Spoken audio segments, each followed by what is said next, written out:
मैं बलजिंदर कौर नागरी एकेडमी में आपका स्वागत करती हूँ। आज हम कक्षा 10 की पुस्तक क्षितिज के पाठ फसल का प्रश्न अभ्यास तथा कविता का अर्थ पढ़ेंगे।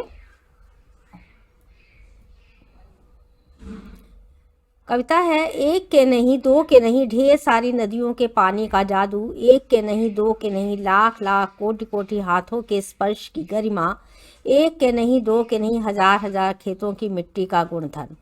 तो कवि नागार्जुन है। इसके पहले आपने इसका एक पार्ट दंतुलित मुस्कान पढ़ा हुआ है, उसी का शेष भाग ये है दूसरी कविता फसल। तो कवि का कहना है कि एक नहीं दो नहीं ढेर सारी जो नदियां हैं, हजारों नदियां हमारे आप देखते हैं कि देश में बहती हैं और हर प्रदेश में कहीं ना कहीं खेती की जाती है।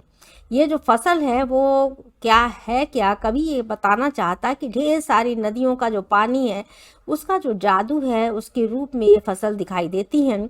एक के नहीं दो के नहीं, उसी पंक्ति को पुनरुक्ति की गई है, दोहराया गया है, उसके महत्व को बताने का प्रयास किया गया है कि एक दो नहीं कई हजारों जो नदियां हैं और उसके साथ साथ लाखों करोड़ों, देखिए कोटि कोटि और लाख लाख दो बार शब्द आया है, पुनरुक्ति प्रकाश के सुंदर प्रयोग किए गए हैं। लाखों करोड़ों जो किसान हैं, लोग हैं, उनके हाथों के स्पर्श की गरिमा महिमा है, ये फसल के रूप में हमारे सामने दिखाई देती है, उत्पन्न होती है।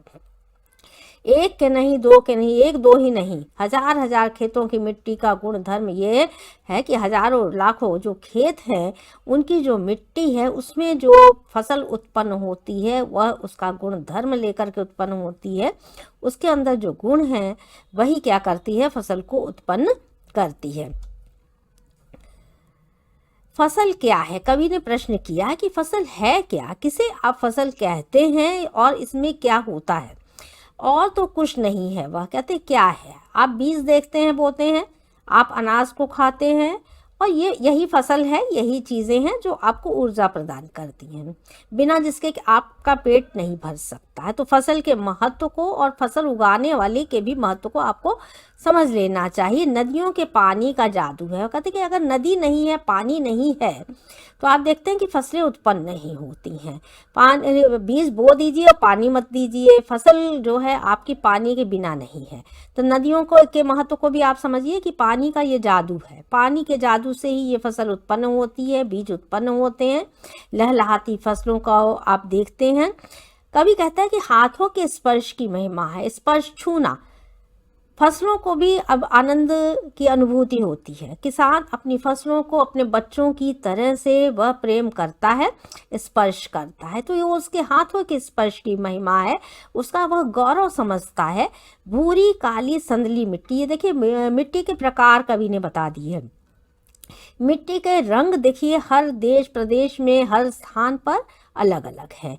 कहीं पर आप देखेंगे कि काली मिट्टी है महाराष्ट्र की तरफ, कहीं पर भूरी मिट्टी है आपके उत्तर प्रदेश में, संदली थोड़ी सी कहा गया है उसको आपके चंदन की तरह, यानी कि हल्की भूरी सी जो मिट्टी जो है वो है का उसका जो गुण धर्म बताया है।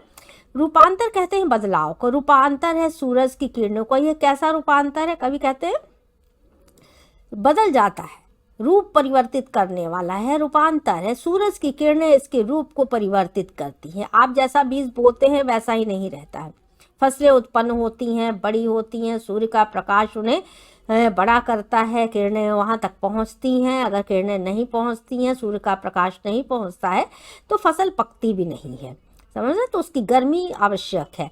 सिमटा हुआ सब कुछ है हवा की धड़कन का, ये हवा की धड़कन का सिमटा हुआ एक रूप है, उसकी थिरकन का दिखाई देता है। तो ये जो है ये थिरकन है हवा की, जो उसको क्या करती है, बहुत कुछ प्रदान करती है। बिना ऑक्सीजन के, बिना उसके कहीं पर भी फसलें उत्पन्न नहीं होती हैं।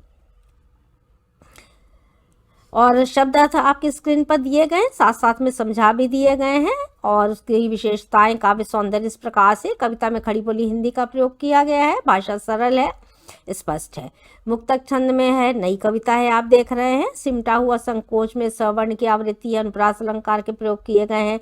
इसी तरह हजार हजार में पुनरुक्ति प्रकाश, कोटि कोटि और में भी आपके पुनरुक्ति प्रकाश जैसे अलंकारों के प्रयोग किए गए हैं। और इनके प्रश्न अभ्यास इस प्रकार से। कवि के अनुसार फसल है क्या? तो यह फसल क्या है, इसको आप देखेंगे कि प्रश्न कि कवि के अनुसार प्रकृति के किसी एक तत्व की उपज नहीं है, यह कई तत्वों से मिलकर के बनी है। फसल को पैदा करने में कई नदियों, मिट्टी, मजदूरों का योगदान आप देखते हैं, किसानों का योगदान, हाथों का स्पर्श, पानी का जादू, बीज इत्यादि सभी चीज़ें का जब योगदान होता है, सूर्य की गर्मी उसे प्राप्त होती है, हवा का प्रवाह मिलता है, उसमें ऊर्जा प्रदान होती है, तो फसल उत्पन्न होती है। प्रश्न नंबर 2 है, कविता में फसल उपजाने के लिए आवश्यक तत्वों की बात कही गई, वह आवश्यक तत्व कौन से हैं? तो आप देखेंगे 5 तत्व ऐसे हैं जो फसल उत्पन्न करने में बहुत ही आवश्यक होते हैं।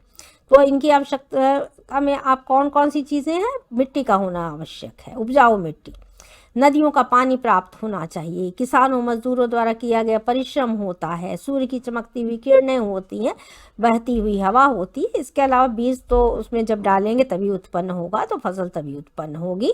तो 5 तत्व ये अलग से महत्वपूर्ण हैं।